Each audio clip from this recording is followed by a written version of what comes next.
All right, 411, 411, 411. This goes down slightly. So this one and this one and this one all have about a 6-inch drop coming down this way. So 1, 2, 3, stakes 4, 5, and 6, stakes 7 and 8 are down there. And I don't know if you can see that, but that drops down to 9 feet. So that's about a 4-foot drop, 30 feet away. We'll do the math on that. This will be where we're going to lay the tubing. It needs to be 30 feet by 7 feet wide, which is why we made this size. Then the drain, the basal area is this, plus it's draining down that way. We'll cover that with sand down to that marker and the marker over there to have a square area. Now, if we need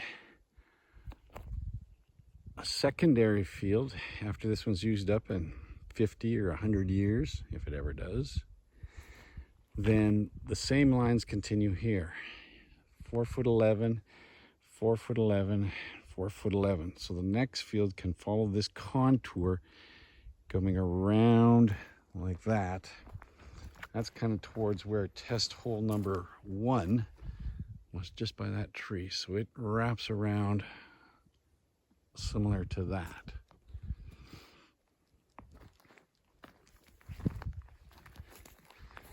And then the cabin was at the top of the hill here. You can just see that's the water tank sticking up, and that's the sea can back in there. And then the road, I paved a path through here, and it goes down, and just where those trees are there, the road is down over there, 140 feet away.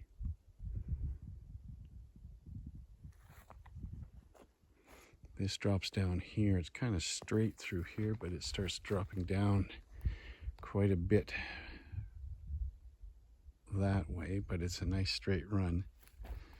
The contour kind of follows where I drove this road through here, but this drops down. The contour for 411 is just up a little bit there. You can see that stake. It would be up at that level, kind of towards those trees back in there. That would be for the secondary field in the future if it's needed. So this is our field in here. Then down there is where the tanks will be. Situation down here somewhere. So the top of the tanks have to be lower than the field. So what we've got down here is, here's where the pump's going to be. We're at 8'5" 8'6" there, below the level of the field. So the level of the field was at 4'11".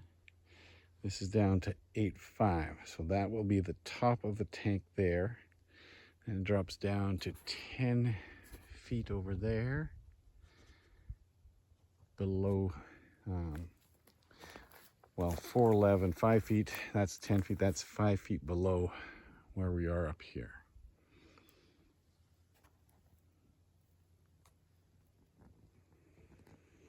So we'll dig the tanks in down there. Then the pipe is going to go out and up the hill. There's stakes up there. Can't see them. For where the pipe will come down, the cabin's going to be up there. Pipe will come down and into the tanks here, then be pumped up to our field here. The tanks are below the level of the field because when the pump's not working, the effluent will drain back down into the tanks here. Sea can is here. I've made a spot for it here, so it's south facing, so I can get the solar on there. That water tank will be moved up to the cabin area, which is right there. I'll pull the trucks in this way. I've created a little path down through here to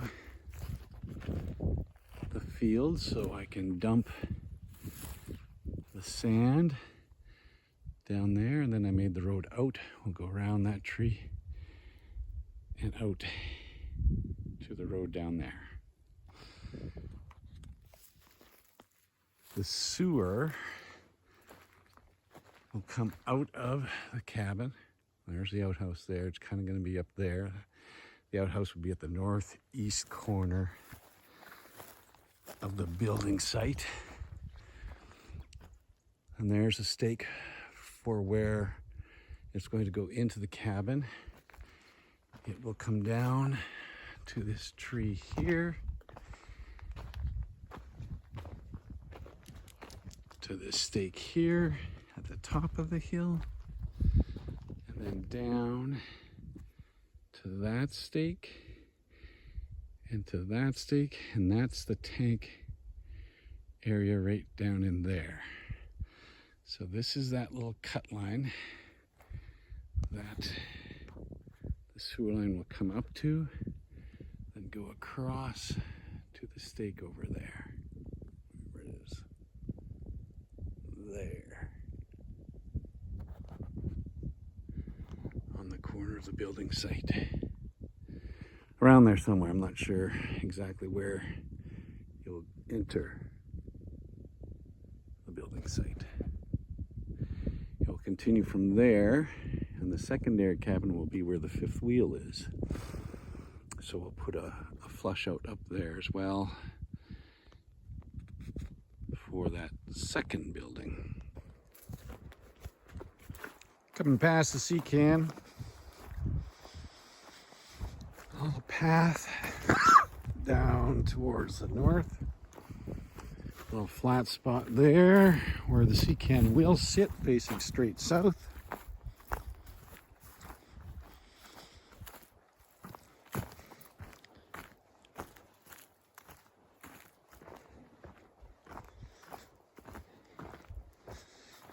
And down here, there's a little level spot.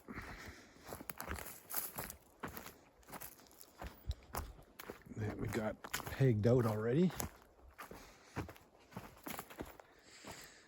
So, field will lay in here. Tanks will lay back there, pumping uphill, and then it'll drain back into the tanks. It's all pretty level right in here.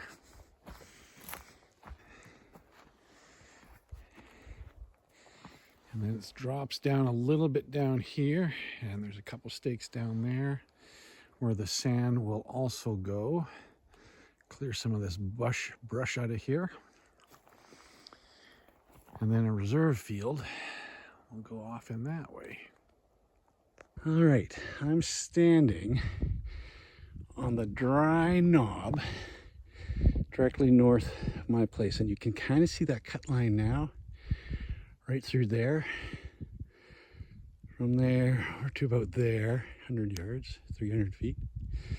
So that's, I own that chunk and an equal sized chunk going down to the south. South facing slope on my property is like this, just tinder dry. But when you get down to the north in the shade there, it's actually cooler, moister, a different climate altogether. And you look around, I don't know if you can see it. That's Curlew Lake right there. There's a little town of Curlew right in there. The airport is in that valley right about there, about due east of where we are right here. But that's the neighborhood. Oops, let's zoom that out.